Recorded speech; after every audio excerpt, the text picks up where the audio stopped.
Magandang araw sa inyo lahat. Ang ating tatalakayin ngayon ay patungkol sa paglalahad. Ano nga ba iyon? Ang paglalahad ay nagbibigay aliw, nagbibigay impormasyon at higit sa lahat, ito ay nagbibigay liwanag sa mga bagay na dapat nating malaman. Ang paglalahad ay may mga katangian. Una, ang paglalahad ay puno ng kaisipan na naglilinaw ng mga bagay-bagay o pangyayari. Katulad ng kung gusto kang may malaman na impormasyon, maaari mong gamitin ang paglalahad upang mas maintindihan mo ang mga bagay-bagay.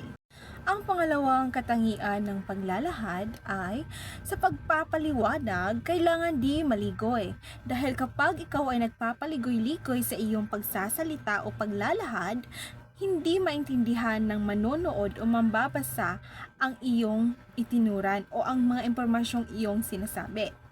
Naintindihan?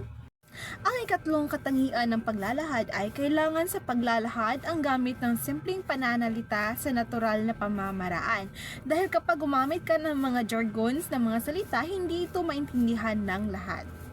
Ang ikaapat na katangian ng paglalahad ay dapat isa-isang ipaliwanag ang mga detalye o impormasyon na iyong itinuran.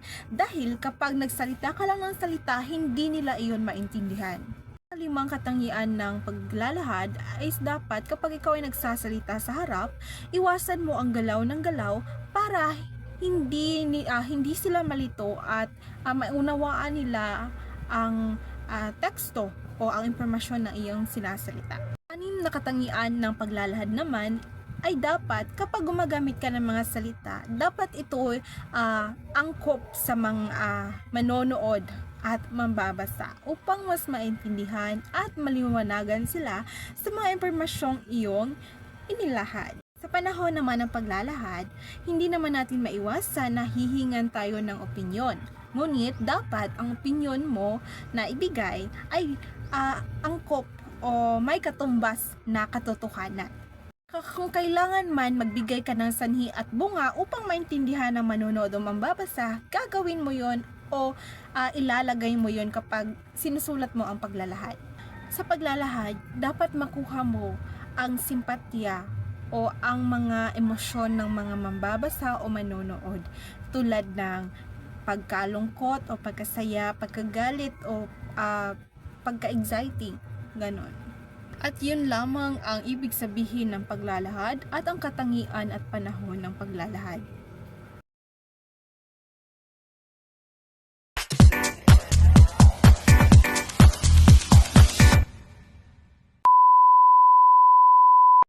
Magandang araw sa ating lahat, lalong-lalo na sa ating mga manonood. Welcome sa ating programang Usapang Wika. Ako po si Rexin Jane Achia, ang inyong tagapagsalita ngayong araw.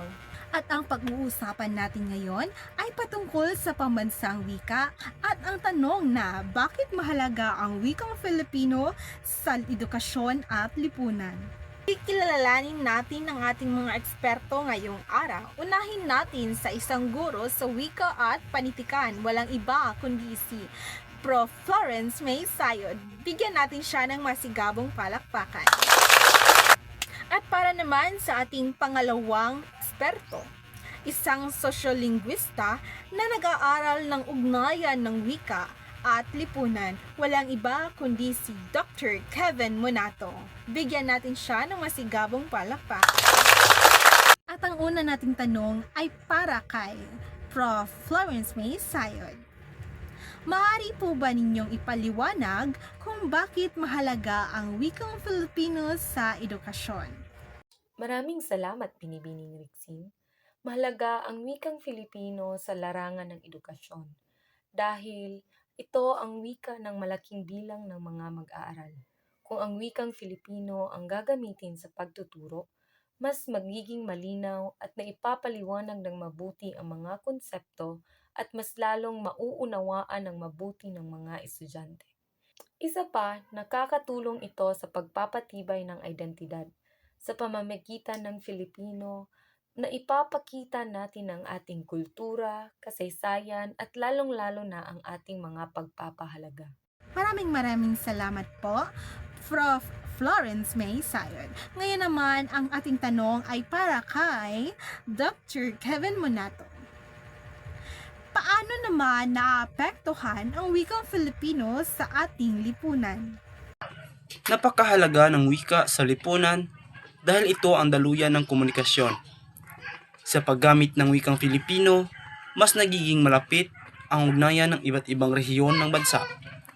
Ang Filipino ay nagsisilbing tulay upang magkaintindihan ang Luzon, Visayas at Mindanao.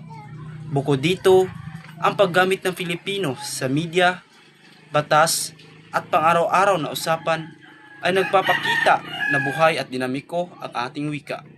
Pagkaganda ng iyong paliwanag, Dr. Kevin Monato. Ngunit ang ating mga netizens ay may tanong pa. Paano niyo po maipapaliwanag na may mga tao pa ring nagsasabing ilan dapat Ingles ang gamitin sa paaralan at trabaho? Ano pong masasabi ninyo tungkol dito?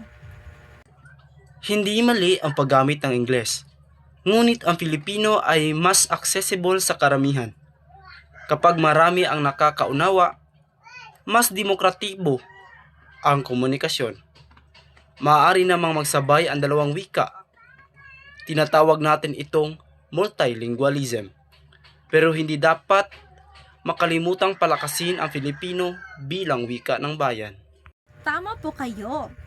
Para naman kay Prof. Florence, may tanong rin ang mga netizens. Ano ang maipapayo ninyo sa kabataan upang mapanatili ang paggamit ng Filipino? Simple lang, gamitin natin ang wikang Filipino ng may pagmamalaki. Basahin natin ang mga panitikang Filipino, makibahagi tayo sa iba gamit ang ating wika na wikang Filipino at lalong-lalo na gamitin natin ang wikang Filipino sa paglikha, tulad na lamang ng paglikha ng mga tula, nobela, sanaysay at marami pang iba. Dahil kapag ginagamit natin ang wika, ito ay nabubuhay. Maraming salamat sa ating mga professional, Dr. Kevin Monato at Prof. Florence May Sayod sa inyong pagbahagi ng inyong kaalaman ngayon. At para naman sa ating manonood, naway meron kayong natutunan ngayon. At palagi niyong tandaan na ang wika ay hindi lang isang asignatura, ngunit ito rin ay ipagkakilanlan natin bilang mga Filipino. Maraming salamat at mabuhay kayo.